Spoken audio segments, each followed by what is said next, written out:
Bismillahirrahmanirrahim. Assalamu alaikum students and welcome back to my YouTube channel. You are watching Conceptual Study with Sadia Tayyab. Okay student, आज का जो हमारा topic है वो है functioning of kidney. इससे पहले हमने देखा था नेफ्रॉन के स्ट्रक्चर को।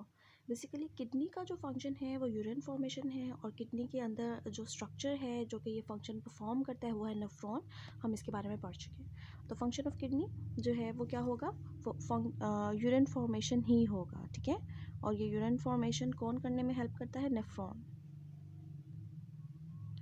तो जो यूरिन फॉर्मेशन होती है किडनी के अंदर वो 3 बेसिक स्टेप्स के ज़रिए से होती है, ठीक है। वो कौन कौन से स्टेप्स हैं, वो है नंबर 1 है प्रेशर फिल्ट्रेशन, फिर है सिलेक्टिव रीअब्सॉर्प्शन और थर्ड वन है ट्यूबुलर सेक्रेशन। प्रेशर फिल्ट्रेशन में क्या होता है कि हमने स्ट्रक्चर पढ़ा था कि किडनी जो है, किडनी के अंदर आर्टरीज़ एंटर होती हैं। अब आर्टरीज़ एंटर हो रही हैं तो वो ऑब्वियसली एक तो वो ऑक्सीजनेटेड ब्लड देने के लिए आ रही हैं किडनी को, उसके अलावा उन आर्टरीज़ के अंदर जो भी एक्स्ट्रा मटेरियल मौजूद होगा। एक्स्ट्रा में क्या क्या हो सकता है, यहाँ पर मोस्टली जो है उसके अंदर होता है एक्स्ट्रा वाटर, ठीक है, सॉल्ट्स होते हैं, ग्लूकोज होती है और यूरिया होता है। यानी कि ये चीज़ें जो कि ब्लड के अंदर एक्स्ट्रा अमाउंट में मौजूद होती हैं, इन सब एक्स्ट्रा अमाउंट ऑफ सब्सटेंसेस को फिल्टर कर दिया जाता है किडनी के अंदर जाके नेफ्रॉन के स्ट्रक्चर के अंदर, ठीक है। तो जब किडनी के अंदर जो है क्या होगा, देखें ज़रा कि अगर ये है किडनी का स्ट्रक्चर तो हमने देखा था कि इस तरह से जो है वो आर्टरी एंटर होती है। ये आर्टरी एंटर होती है ना तो मज़ीद ही आर्ट्रियोल्स में टूट जाती है, ब्रांचेस में टूट जाती है और फिर ये एंटर होती है नेफ्रॉन के स्ट्रक्चर के अंदर। मैंने आपको डिटेल से बताया था अपने प्रीवियस लेक्चर में। तो ये आर्टरी टूटी आर्ट्रियोल्स में, आर्ट्रियोल्स टूटी कैपिलरीज में और ये बन गया स्ट्रक्चर किसका, ग्लोमेरुलस का। तो ग्लोमेरुलस वो लेवल है, वो पॉइंट है जहाँ पर प्रेशर फिल्ट्रेशन होनी है, ठीक है। हम यहाँ पर लिख लेते हैं कि यहाँ पर क्या होगी, प्रेशर फिल्ट्रेशन होगी।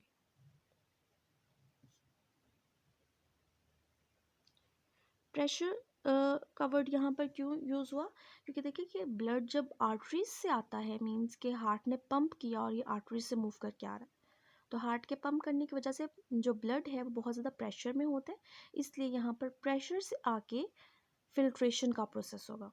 और फिल्ट्रेशन परफॉर्म करने के लिए ब्लड प्रेशर या किसी भी फ्लूइड के प्रेशर की ज़रूरत होती है। ये हमने पढ़ा हुआ है 9th क्लास में फिल्ट्रेशन की डेफिनेशन में, ठीक है। तो यहाँ पर जो मौजूद हैं ब्लड वेजल्स, जी थोड़ा सा गौर करेंगे यहाँ पे कि ब्लड जो है जब मूव करके आएगा यहाँ से, ठीक है, प्रेशर के ज़रिए से ब्लड मूव करके आ रहा है, तो इन ग्लोमेरुलस की दीवारें बहुत ज़्यादा पतली हैं, ठीक है। तो क्या होगा, इजीली जो है water molecule, extra salt molecule, glucose और यूरिया जो है वो यहाँ से पंप हो जाएगा, फिल्टर हो जाएगा प्रेशर की वजह से, कहा, इस बोमेन्स कैप्सूल के कप शेप स्ट्रक्चर के अंदर। तो इस पॉइंट पर प्रेशर फिल्ट्रेशन का प्रोसेस होता है, ठीक है। इसके बाद ये जो फिल्टर हो चुका है यानी कि ये एक लिक्विड ही बन जाएगा, एक फ्लूइड सा ही रहेगा, कहाँ पर, बोमेन्स कैप्सूल के अंदर। तो इसे हम नाम देते हैं ग्लोमेरुलर फिल्ट्रेट, ग्लोमेरुलर फिल्ट्रेट नाम दिया जाता है इसको, ठीक है। फिर से सुनेंगे कि जो आर्टरी है उसके अंदर ब्लड प्रेशर से होता है, वो जब मूव करती है किडनी की तरफ और किडनी से अंदर मूव करके नेफ्रॉन के स्ट्रक्चर की तरफ मूव करती है, तो फर्स्ट पार्ट पे आर्टरी आर्ट्रियोल्स में और आर्ट्रियोल्स कैपिलरीज में कन्वर्ट होती हैं, जहाँ पे हमने नाम दिया था कि टफ्ट ऑफ कैपिलरीज को हम ग्लोमेरुलस का नाम देंगे। इन ग्लोमेरुलस की दीवारें बहुत ज़्यादा बारीक होती हैं जिसकी वजह से extra water, salts, glucose, urea सबके सब जो है ये मूव कर जाते हैं, फिल्टर हो जाते हैं बोमेन्स कैप्सूल के कप शेप स्ट्रक्चर के अंदर, और यहाँ पर जो है ये फ्लूइड क्या कहलाता है, ग्लोमेरुलर फिल्ट्रेट कहलाता है। आपसे सवाल पूछा जा सकता है कि ग्लोमेरुलर फिल्ट्रेट क्या है, ठीक है। इसके बाद हमारा नेक्स्ट स्टेप है वो क्या है, सिलेक्टिव रीअब्सॉर्प्शन। अब सिलेक्टिव रीअब्जॉर्प्शन का वर्ड यहाँ पर क्यों यूज़ हुआ है कि बेसिकली इस वक्त जब फिल्टर का प्रोसेस हुआ, वाटर, सॉल्ट्स, ग्लूकोज, यूरिया ये सभी वेस्ट लग रहे थे, लेकिन बॉडी के नीड्स के अकॉर्डिंग देखा जाता है कि क्या कोई चीज़ दोबारा रीअब्जॉर्ब करने की ज़रूरत है। अगर वाटर बहुत ज़्यादा है पहले से ही बॉडी में, तो दोबारा रीअब्जॉर्प्शन नहीं होगी। अगर सॉल्ट्स पहले से बॉडी के अंदर काफ़ी ज़्यादा अमाउंट में मौजूद हैं, तो दोबारा रीअब्जॉर्प्शन नहीं होगी। लेकिन in case of fasting condition, तो वाटर हमारी बॉडी के अंदर कम है, तो ये कोशिश की जाएगी कि ज़्यादा से ज़्यादा वाटर जो है वापस रीअब्जॉर्ब हो जाए, ताकि हमारे ब्लड के अंदर वाटर की जो क्वांटिटी है, कंसंट्रेशन को मेंटेन करके रखा जा सके। ठीक है, तो सिलेक्टिव रीअब्जॉर्प्शन में क्या होता है, रीअब्जॉर्प्शन ही होती है। ठीक है, मैंने आपको बताया कि इन्हीं सब चीज़ों की होगी एक्सेप्ट फॉर द यूरिया, यानी कि वाटर, सॉल्ट्स और ग्लूकोज की रीअब्जॉर्प्शन होती है दोबारा। और कितनी रीअब्जॉर्प्शन होती है, यानी कि जो ग्लोमेरुलर फिल्ट्रेट है, इस ग्लोमेरुलर फिल्ट्रेट की 99% तो वापस से रीअब्जॉर्प्शन हो जाती है, यानी कि एट द एंड ये जो फ्लूइड है, जो ग्लोमेरुलर फिल्ट्रेट है, ये इस पूरे टिब्यूल से मूव करके at the end collecting duct में जब जाएगा ना, तो सिर्फ 1% इसका रह जाएगा। ठीक है, only 1% remains as urine. Okay, तो यहाँ पर हमने ये देखना है कि जो फंक्शनिंग ऑफ किडनी में सिलेक्टिव रीअब्जॉर्प्शन हो रही है, तो इसमें कौन कौन से प्रोसेसेस से सिलेक्टिव रीअब्जॉर्प्शन वापस होगी। ठीक है, ये भी आपको पता होने चाहिए। कौन सा है, ऑस्मोसिस का प्रोसेस है, जिसके ज़रिए से वापस चीज़ें एंटर हो जाएंगी। डिफ्यूजन का प्रोसेस है, एक्टिव ट्रांसपोर्ट का प्रोसेस है। ठीक है, तो ये कुछ वेज हैं, कुछ तरीके हैं जिनके ज़रिए से वापस रीअब्जॉर्प्शन होगी ब्लड के अंदर। अब कौन कौन से पार्ट्स हैं हम जानते हैं। ये वाला पार्ट तो गुजर गया ना, हमने इसको पढ़ लिया कि इस पॉइंट पर, यानी कि ग्लोमेरुलस और बोमेंस कैप्सूल के पॉइंट पर प्रेशर फिल्ट्रेशन होती है। उसके बाद स्टार्ट होता है प्रॉक्सिमल टिब्यूल का स्ट्रक्चर, ठीक है, डिस्टल टिब्यूल का स्ट्रक्चर और लूप ऑफ हैंडल। तो प्रॉक्सिमल कन्वोल्यूटेड जो टिब्यूल्स हैं, यहाँ पर दो चीज़ों की जो है रीअब्जॉर्प्शन होती है। ठीक है, प्रॉक्सिमल टिब्यूल पर दो चीज़ों की रीअब्जॉर्प्शन होती है, एक होती है वाटर की और दूसरा ग्लूकोज की। जैसे ही ग्लोमेरुलर फिल्ट्रेट यहाँ से मूव करेगा और इन टिब्यूल्स के अंदर एंटर होगा, प्रॉक्सिमल टिब्यूल वाले पार्ट पे वाटर और ग्लूकोज की रीअब्जॉर्प्शन हो जाएगी। उसके बाद आता है लूप ऑफ हैंडले एंटर होता है। तो लूप ऑफ हैंडले देखें, ये U shape loop of Henle, तो इस वक्त इस स्ट्रक्चर के अकॉर्डिंग हमारा डिसेंडिंग लूप ऑफ हैंडले ये वाला है। ठीक है, क्योंकि यहाँ से नीचे की डायरेक्शन में मूव कर रहे हैं, और असेंडिंग लूप ऑफ हैंडले ये वाला है। तो डिसेंडिंग लूप ऑफ हैंडले में क्या होता है, रीअब्जॉर्प्शन ऑफ वाटर होती है, और असेंडिंग लूप ऑफ हैंडले में रीअब्जॉर्प्शन ऑफ सॉल्ट्स होते हैं।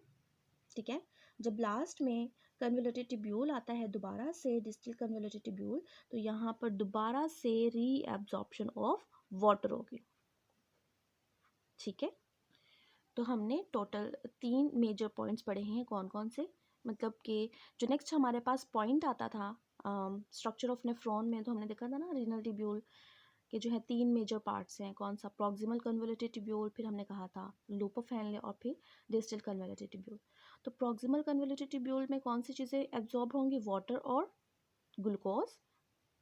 फिर हमने क्या कहा, डिसेंडिंग लूप ऑफ हैंडले में वाटर की reabsorption, ascending loop of Henle में सॉल्ट्स की रीअब्जॉर्प्शन, और डिस्टल कन्वोल्यूटेड टिब्यूल में वाटर की रीअब्जॉर्प्शन। ये सारे पॉइंट्स बेटा बहुत इंपॉर्टेंट है, क्योंकि ये एमसीक्यू में पूछा जा सकता है आपको कि किस पॉइंट पर किस सब्सटेंस की रीअब्जॉर्प्शन हो रही है, तो आपको याद होना चाहिए। तो रीअब्जॉर्प्शन का जो प्रोसेस है यहाँ पर कंप्लीट हो जाता है। रीअब्जॉर्प्शन होती कहाँ है, बेसिकली ये वापस ब्लड के अंदर होती है। ये देखिए यहाँ पे आपको नज़र आ रहा है कि ये मैंने आपको बताया था अफरेंट आर्टरी होती है, जो अंदर जाके कैपिलरीज का स्ट्रक्चर बनाती है। फिर इफरेंट आर्टरी होती है। ये इफरेंट आर्टरी निकली है ना यहाँ से, तो ये दोबारा से आर्टरीोल्स और कैपिलरीज में टूट जाती है। कैपिलरीज में क्यों टूटती हैं ये, क्योंकि कैपिलरीज ही वो लेवल है जहाँ पर हम क्या कहेंगे, एक्सचेंज ऑफ मटेरियल का प्रोसेस करते हैं। बेशक वो एक्सचेंज ऑफ फूड हो, एक्सचेंज ऑफ गैसेस हो, एक्सचेंज ऑफ मटेरियल्स हो। तो यहाँ पर एक्सचेंज ऑफ मटेरियल्स हो रहा है, किस चीज़ का, वाटर का, सॉल्ट्स का, ग्लूकोज का। तो इन सब चीज़ों को जब वापस रीअब्जॉर्ब करना है, तो वो इन टिब्यूल्स में से निकल के कहाँ जाएगा, इन ब्लड कैपिलरीज के अंदर जो इनके इर्द गिर्द इस तरह से मौजूद है। ठीक है, और ये रेड से ब्लू क्यों हो रही है, क्योंकि ये आर्टरी इस वक्त एक्सचेंज ऑफ मटेरियल का काम भी कर रही है और साथ ही एक्सचेंज ऑफ गैसेस का काम भी कर रही है। तो नेफ्रॉन को भी अगर ऑक्सीजन चाहिए या फिर किडनी के इस पार्ट को, मतलब कि जहाँ पर ये नेफ्रॉन इस वक्त मौजूद है उस पार्ट पर एक्सचेंज ऑफ गैसेस का काम भी हो रहा है। तो ये जो ब्लड है इसका वो ऑक्सीजनेटेड ब्लड से डीऑक्सीजनेटेड ब्लड हो गया, इस वजह से ये रेड से ब्लू में कन्वर्ट हो गई ब्लड कैपिलरीज। ठीक हो गया। तो ये जो 3 पॉइंट्स हैं, reabsorption of water glucose, reabsorption of water salts and water, ये आपने याद रखना है। लास्ट हमारा पॉइंट है फंक्शनिंग ऑफ किडनी में, वो है ट्यूब्यूलर सेक्रेशन।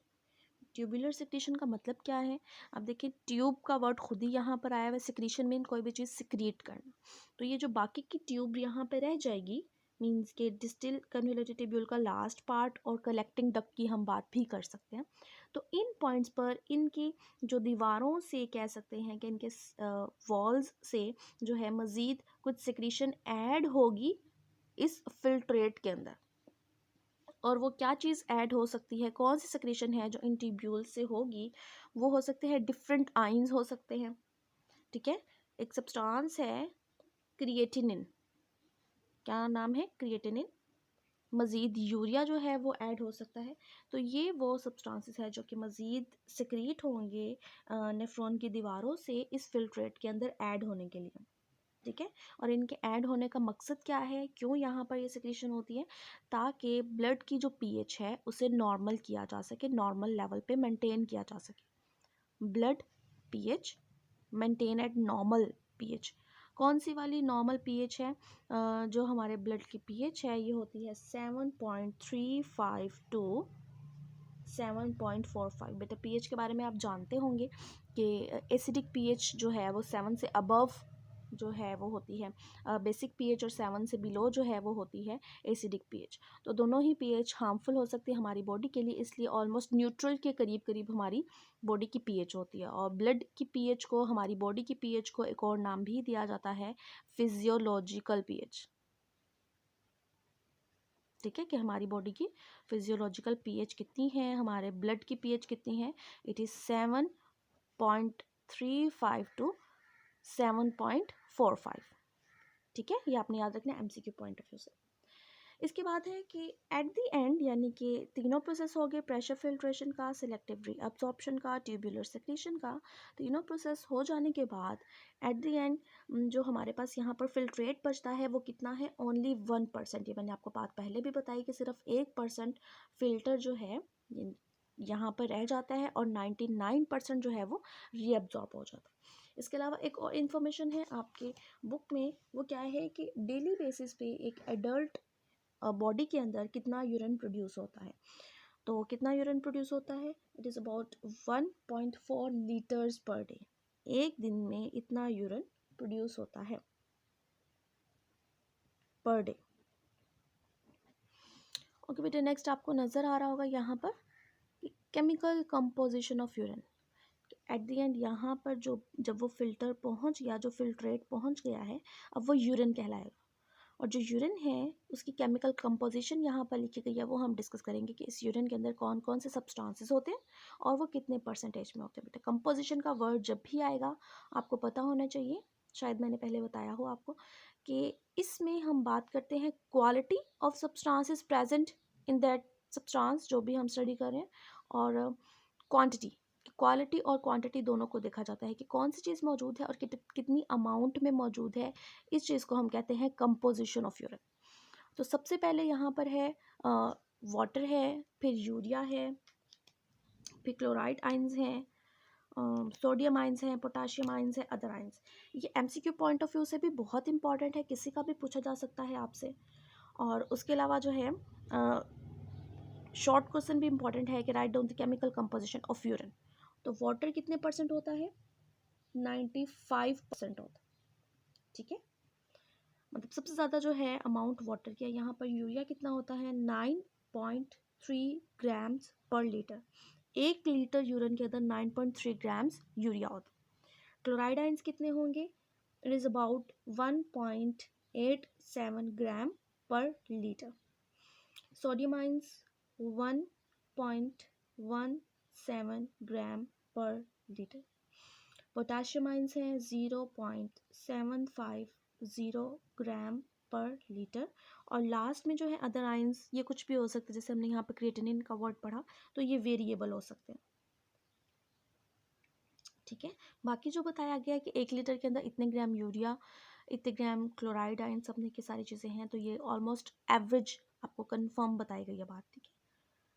तो स्टूडेंट्स आज के लिए हमने इतना ही टॉपिक पढ़ना था, फंक्शनिंग ऑफ किडनी, ये बहुत इंपॉर्टेंट लॉन्ग क्वेश्चन भी है। 2021 के स्मार्ट सिलेबस में टॉपिक इंक्लूड नहीं है, लेकिन बाकी स्टूडेंट्स जो ये वीडियो देखेंगे आपके सिलेबस में इंक्लूड हो सकता है। आई डोंट नो कि नेक्स्ट टाइम जो है स्मार्ट सिलेबस रखा जाता है या नहीं, लेकिन ये बहुत इंपॉर्टेंट और इन्फॉर्मेटिव टॉपिक है कि यूरिन की फॉर्मेशन कैसे होती है, किन स्टेप्स के ज़रिए से होती है, नेफ्रॉन में किस किस जगह पर किस चीज़ की रीअब्जॉर्प्शन वगैरह होती है, और केमिकल कंपोजिशन ऑफ यूरिन क्या है, ठीक है। तो इंशाल्लाह नेक्स्ट वीडियो में हम नेक्स्ट टॉपिक पढ़ेंगे अपना osmo regulatory function of kidney. तब तक के लिए अल्लाह हाफ़िज़।